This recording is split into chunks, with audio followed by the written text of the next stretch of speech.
Satan loves chaos. He loves pain. He loves suffering. And so once you understand what Satan loves, you have to be mindful of his schemes. That's what it says in Ephesians chapter 6.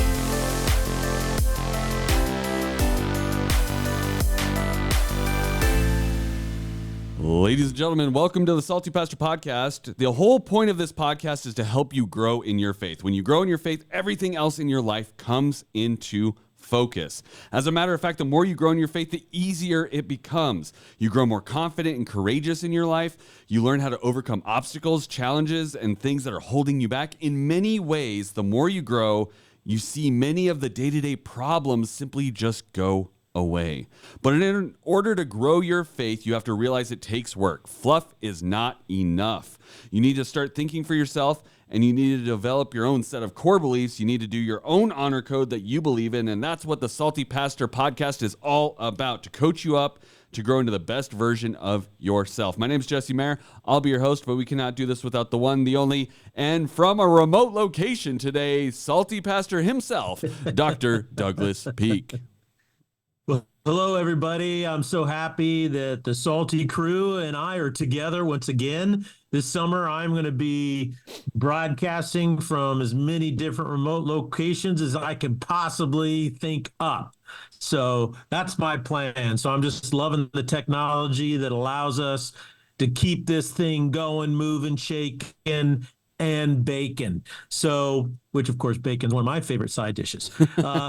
I'm very excited because we've been talking about our website. It's up and running. I'm loving the fact that you can go in there and you can use a search capacity to little search. What do they call that thing? The search bar, agenda, search icon, search bar. Oh, there you go. Search bar. Okay. That slipped my mind. You could go through there and look at all different kinds of past episodes, over 400. And those 400 episodes cover so many different topics. So you can look up by topic, or you can look up by passage of scripture. So loving that. You can also give directly to the Salty Pastor Podcast. This ministry is growing. We're rolling out some more things. We've uploaded a second book to make it available. I also want to start offering some very specific areas of study, or I want to put some podcasts together that focus on specific topics so you can do a deep dive if you want to. It's all about trying to coach you, help you in your faith. So if you want to support that and see it to continue to grow, love to have you jump on board. You can give right through the website there, and it goes to the Salty Pastor Podcast. So thank you so much. And one final thing, go over to the YouTube channel, like and subscribe. The Salty Pastor. And we are in our final week of our series titled Exposed, the Intimacy Illusion. And it has been impactful for a lot of people, I think. Just even hearing feedback from yesterday's Sunday sermon, we got a lot of really positive feedback about just talking about, hey, there's things that are not talked about in the right way these days. You know, we are under an illusion of what intimacy is and what it's all about and how we get to true, authentic intimacy. And it's really opening some people's eyes. And I think it's just allowing us all to understand that God has something so much better for us than what the world is peddling as far as intimacy. And the best, most perfect intimacy is with God, obviously, but, we can see what he has given us to experience here on earth, right? And so there's steps that need to be intentional. You don't just trip into authentic intimacy. It's a hard, long work towards that to get there and to stay there, right? You can't just trip in and then be good for the rest of your life. It's a lifelong commitment to trying to keep that alive. Boy, you make that sound like a real fun journey right there, brother. Well, you want to make it a lot more enjoyable than the way you just described it. It is enjoyable, but it's work, right? You can't just be passive about it. Oh, I agree with that 100%. But sometimes the work is half the fun. Half the fun. Well, what are we talking about today as we wrap this whole series up? Because I feel like you've covered so many things. I don't even know what else we would have to talk about. Well, for all of the Salty Crew deep thinkers out there, I know they won't be surprised where this series culminates, and that is this simple point: a full-throated defense on the beauty and wonder of marriage. And marriage is where it's at, and sometimes marriage can be a challenge. Like you said, you have to be intentional about it.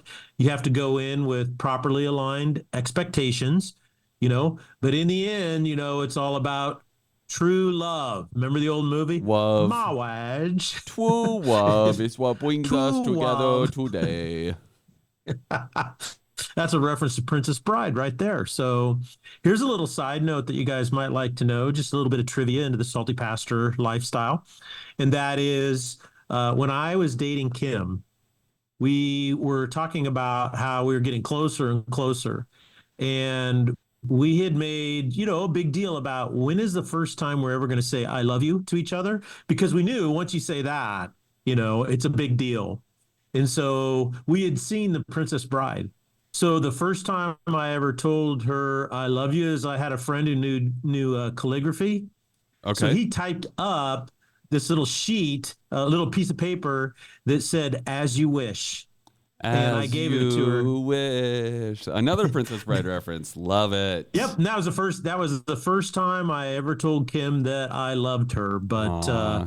anyway, I want to jump back on track here about how the covenant of marriage is a powerful promise that will impact your life at every level. The covenant of marriage, not just a marriage, but a covenantal marriage, is God's original intent, will bring purpose to your life. It encourages your life. It can bring you focus.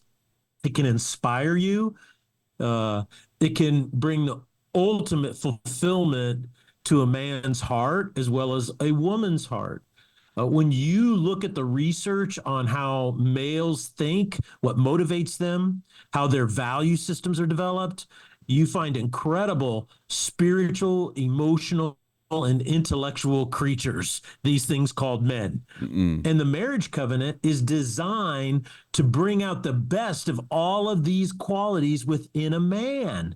It's very, very powerful. Well, You and see, when a young man gets, go ahead. I even just some of those things that you're talking about right now, I've only been married a little over 6 months now, and I'm starting to see a lot of the things you're talking about as far as just awaken within me, as Mm-hmm. far as just different aspects that I didn't even know. Like even something as simple as like I want to make sure my yard's well taken care of because my wife likes being outdoors. Like there's weird things like that that I never cared about, but now I'm growing in like protection and wanting to make sure the house is a safe and secure place that can really be something that she feels confident in, right? And that raises my confidence that Mm-hmm. I'm protecting and providing for my spouse.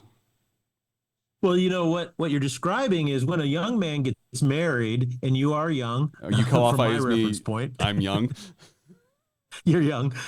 Is when a man gets married, he begins to pursue, and if he's pursuing the marriage covenant, his life really comes into focus. He Mm, becomes more responsible. He's more motivated. Like I said, his focus is sharpened. He becomes more disciplined.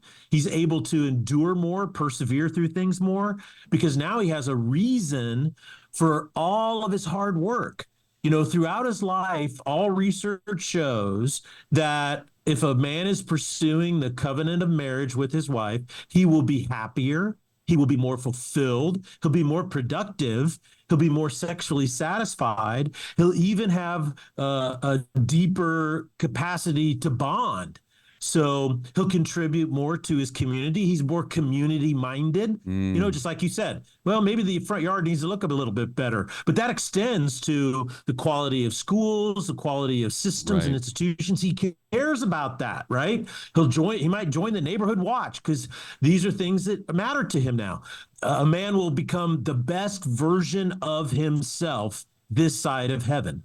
And what's interesting is the marriage covenant does something similar for women. When a woman gets married, you see many of these same types of things happen with her. She becomes more focused, more motivated, more disciplined. She feels safe and secure, right? So she can flourish when she feels protected and provided for, she then becomes free in her feminine ethos to nurture and bring forth life. She wants to love and encourage those around her. She'll be a more emotionally fulfilled. She'll be more sexually satisfied and connected.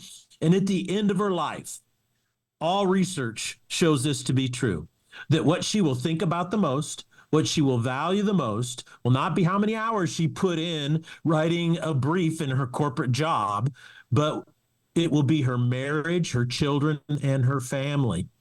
These are the things that will bring her the most fulfillment.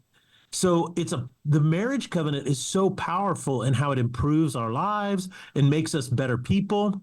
And of course, Satan knows the power of the marriage covenant. He knows the fruitful outcome of this covenant on males and females. Therefore, he's going to do everything he can in his power to undermine this covenant. Because if he can get this covenant to go bad, it creates a deep and lasting pain or wound that often doesn't heal. So the marriage covenant is a big deal. It has a huge impact on your life, and Satan doesn't want that. Yeah, I mean, like I said, I've experienced transformation just in the last 6 months. I can't even imagine someone who's been married as long as you, or some of the people.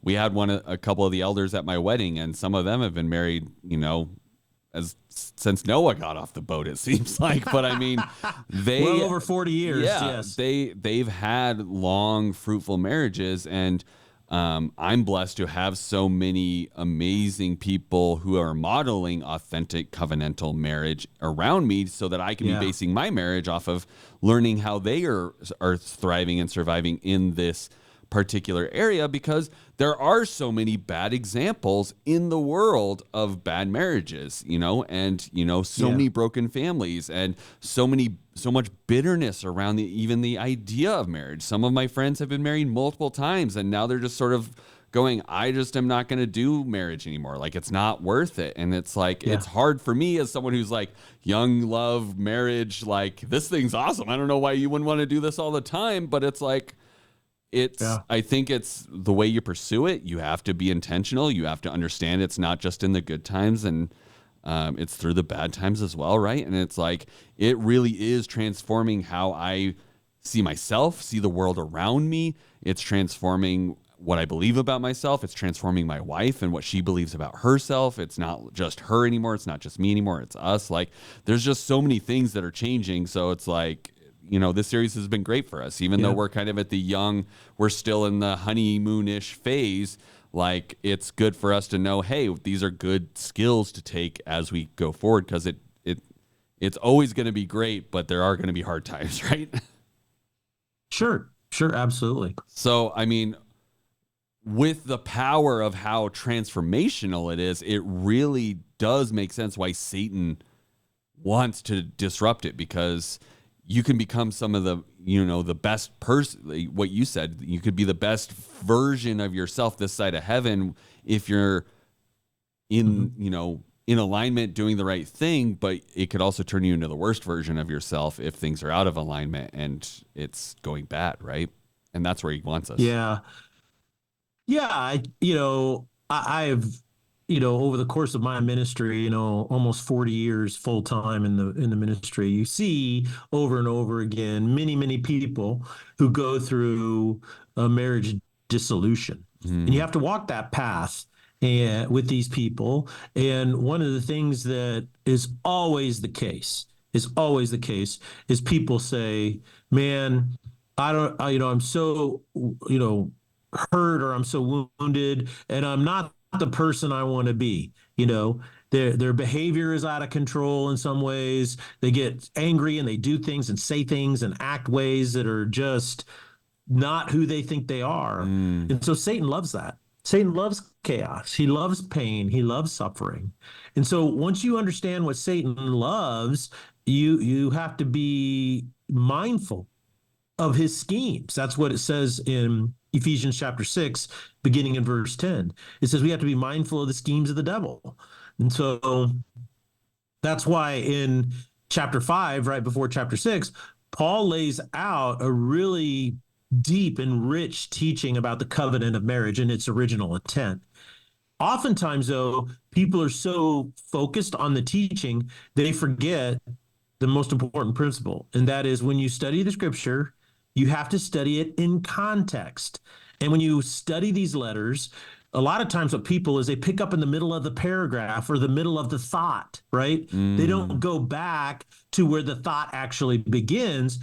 And so, if you want to understand the teaching between husbands and wives in verses 22 to 33 at the end of the chapter, you have to read the entire first half of the chapter. Well, and I mean, so especially things like Ephesians and these things, they're not that long of books. So it's not even like, I mean, if you really want the context, you could do the whole thing, but at least reach back further than just, I'm just going to start in the middle of this verse and go, I know exactly what this says. Yeah, because sometimes I think what happens is people don't start where the thought starts, right? Because Paul was a great writer. You know, he's highly trained. He was a scholar. So he knew how to make a propositional statement and then support it and argue it proof. And so, but if people aren't ever educated in rhetoric, then it's more difficult to understand because you don't understand how the thoughts fit together. But what's interesting is the more you read the Bible in chunks, like you said, sit down and read the whole book of Ephesians. It doesn't take very long. Your brain starts to actually change in a way that helps you understand it. So I'm just asking the Salty Pastor listeners to just listen as I read the entire 5th chapter of Ephesians, because this ends with a powerful statement on the marriage covenant. But you got to understand the context in which he says what he says. Is this a sneak Is this a sneak preview for any audiobooks you might do in the future? Just like a long listen of a... Well, I don't know if anybody wants to listen to me very much, but let me tell you, I'm not so sure about my voice and the quality thereof. But let me read this to you, okay? Verse 1. Therefore, be imitators of God as beloved children, and walk in love, just as Christ also loved you and gave himself up for us, an offering and a sacrifice to God as a fragrant aroma. Now, before I start reading again, I just want to let everybody know that's the beginning of the thought right there. Okay. And what is the beginning of the thought? Let us be imitators of God as his children, and let us walk in love, just as Christ exemplified for us by giving himself up as a sacrifice to God on our behalf. So that's the beginning of the thought. All right. Now, I'm not going to stop and give any commentary until the end. Verse 3. But sexual immorality or any impurity or greed must not even be mentioned among you, as is proper among the holy people. And there must be no filthiness or foolish talk or vulgar joking, which are not fitting, but rather giving of thanks. For this you know with certainty, that no sexually immoral or impure or greedy person, which amounts to an idolater, has an inheritance in the kingdom of Christ and God. See that no one deceives you with empty words, for because of these things the wrath of God comes upon the sons of disobedience. Therefore, do not become partners with them, for you were once darkness, but now you are light in the Lord. Walk as children of light, for the fruit of the light consists of in all goodness, righteousness, and truth. And as you try to learn what is pleasing to the Lord, do not participate in the useless deeds of darkness, but instead even expose them. For it is disgraceful even to speak of the things which are done by them in secret. But all things become visible when they are exposed by the light. For everything that becomes visible is light. For this reason it says, awake, sleeper, and arise from the dead, and Christ will shine on you. So then be careful how you walk, not as unwise people, but as wise, making the most of your time, because the days are evil. Therefore, do not be foolish, but understand what the will of the Lord is. Do not get drunk with wine, in which there is debauchery, but be filled with the Spirit, speaking to one another in psalms and hymns and spiritual songs, singing and making melody with your hearts to the Lord, always giving thanks for all things in the name of our Lord Jesus Christ to God and Father. And subject yourselves to one another in the fear of Christ. Wives, be subject to your own husbands as to the Lord. For the husband is the head of the wife, as Christ is also the head of the church, he himself being the Savior of the body. But as the church is subject to Christ, so also wives ought to be to their husbands in everything.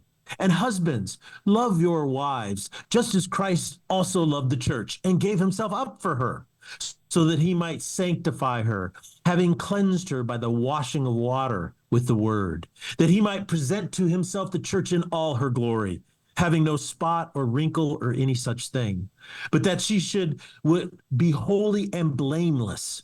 So husbands also ought to love their own wives as their own bodies. He who loves his own wife loves himself. For no one ever hated his own flesh, but he nourishes it and cherishes it, just as Christ also does the church. But because we are parts of his body. For this reason, a man shall leave his father and his mother and be joined to his wife, and the two shall become one flesh. This mystery is great, but I am speaking with reference to Christ and the church. Nevertheless, as for you individually, each husband is to love his own wife, the same as he loves himself, and the wife must see to it that she respects her husband.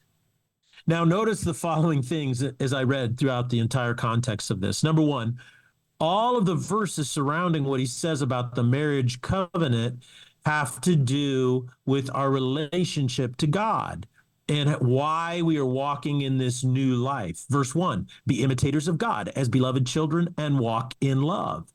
He also says that the goal of this teaching is in the context of being an imitator. Verse 15 says, so then be careful how you walk, not as unwise people, but wise, making the most of your time, because the days are evil. The verses surrounding this teaching, he says, look, you better be wise, so pick a really good path, make the most of your time. He's saying you only live once, right? So make the most of it. And then he says the days are evil, meaning the days are filled with immorality, because you see throughout the entire thought process, he's talking about debauchery and he's talking about immorality and how it diverts us. He even connects the fact to don't go out and get drunk, because when you get drunk, you do stupid things, right? He even says that. Yep. So it leads to debauchery. So this is very important. Then he says, look, the covenant of marriage between the husband and the wife is symbolic of the relationship between Jesus and his church. And I think that's the powerful thing that often people miss, that the marriage covenant, he says, is a great mystery. Verse 32, he says, I'm speaking with reference to Christ and the church. So this entire teaching is meant to give you an understanding in how we, as followers of Jesus in this thing called the church, are to see our relationship with Jesus, right? Therefore, the covenant between the husband and the wife is the closest thing here on earth to the relationship Jesus has with his bride, the church. So the covenantal relationship between a husband and a wife is deeply spiritual in nature. It is so much more than just a earthly relationship, right? Earthly emotional connection or an intellectual connection or even a physical, connection with lots of chemistry. It's something more than the sum of those parts.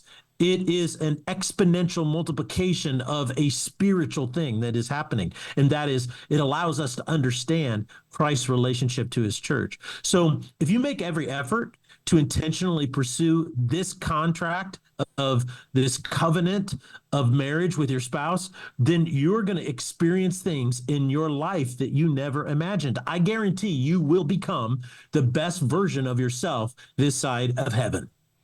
So, I mean, that section just has so much to unpack, and I know we don't have all the time today to do that, but I think all of these things are stuff that we could be writing down and just kind of being like, I'm going to be doing this in my marriage, right? And I mean, or if you're not married yet, these are things I know I need to be aware of going into marriage, right? Because it's easy to get swept up in the, oh my gosh, she's so pretty, and oh my gosh, I can't wait to just like spend all this time making our house so cute. And it's like, okay, but there needs to be a plan, right, to make sure that you are intentionally, like you said, intentionally pursuing this covenant of how do I make myself better? How do I make us better?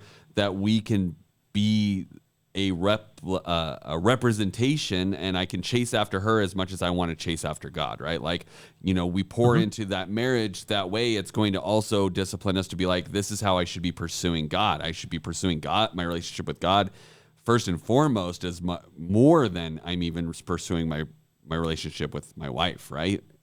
God should be coming first, but it gives us a good, parallel representation of how we're doing in our marriage. Well, I think the best thing to that connects that to, everyday life is God is doing something in me, and the thing he's doing in me as he draws me closer to him is really good for me, and it's really good for the people around me. So if this, it seems like pretty obvious that we should be doing these things to make our marriages better, to make ourselves better. And yet it seems really hard to intentionally do that. And there's a lot of people failing at it these days. Why is it not seem so natural? If it's supposed to be so good for us, why does it seem so unnatural in today's day and age to be doing those things? Yeah, that's a great question. I think that you really have to consider a couple of factors, and that is, remember that the biblical definition of your nature is that you have a singular nature, right? That's created in the image of God, but it's been tainted by sin. And so because of that, there is a foothold, right? An open door, so to speak, for Satan to kind of come in and mess up with stuff, pervert things. And so I think the number one reason why we don't intentionally pursue it is because Satan is actively pushing against it. How many people do you know who absolutely love the discipline of getting up every morning at 5 a.m., going to the gym and lifting weights and running for 3 miles? Not very many. There's not a lot of people who really love that. And people who are so addicted to that, we kind of look at them with a little bit, okay, you're strange. Right. You're it's so interesting. I know how good working out is for me. I know how good eating well is for me. It's a daily struggle to keep doing it. Yes. It's, you know what I'm saying? You have to keep pushing yourself. And that's because I think of the taint of sin and the taint of what Satan is trying to do, right? There's always pushback. And so that makes it hard. You can overcome that through discipline and strength of will, which is great. But when it comes to your marriage, I think another reason is not just because Satan is in opposition to us and growing closer to one another and growing closer to God, is that our past relationship failures have had an impact on us. Have you ever had a perfect relationship in your life, Jesse? Nope. Nope. So we bring this into our marriage covenant. And in some ways that makes us tentative. It makes us a little insecure. It makes us prone to misjudgment, right? It makes us prone to being hurt or wounded more easily. The biggest thing I think it does is it helps, it makes us or influences us, I guess is a better word, to develop unrealistic expectations. And that's a big deal. When we expect, right, things that are unrealistic, it's easier to be disappointed, which then we can convince ourselves we're hurt, right? Right. And it's these past hurts that we tend to carry with us. Whenever we have been hurt in the past, we develop a defense, right? We have a defense mechanism that we develop. We say, well, I'm never going to let that happen again. And at the time, these defense mechanisms really help us navigate the difficulty. Defense mechanisms actually help you heal. They protect you from future hurt. Unfortunately, your defense mechanisms are indiscriminate, right? Right. In other words, if you get burned by somebody and you say, I'll never be deceived again, then you establish new subconscious defense mechanisms to not be deceived. But the problem is your defense mechanism treats everybody as a deceiver. Right. See, it's indiscriminate, and that influences you. So I think that these are some of the reasons why. Some of it has Satan and what he's doing, but also the world doesn't support it. And it's our own past relationship failures that have influenced us and stop us from being intentional. So my admonition is never stop dreaming and pursuing God's best, because it helps motivate you, inspire you. It's like hiking up a hard hill, like you said earlier at the very beginning. Sometimes it's like tough, right? It's hard journey, but boy, it's so rewarding. And that always inspires you to go a little further. Absolutely. Well, thank you, Pastor, so much for sharing that with us today. And I'm excited to dive deeper on Thursday a little bit more. I can't imagine what all kind of things we're going to be talking about, but I'm sure it's going to be enlightening, and I'm excited about it. So thank you, viewers and listeners, for joining us, and we'll see you on Thursday here on the Salty Pastor Podcast. Keep thinking for yourself.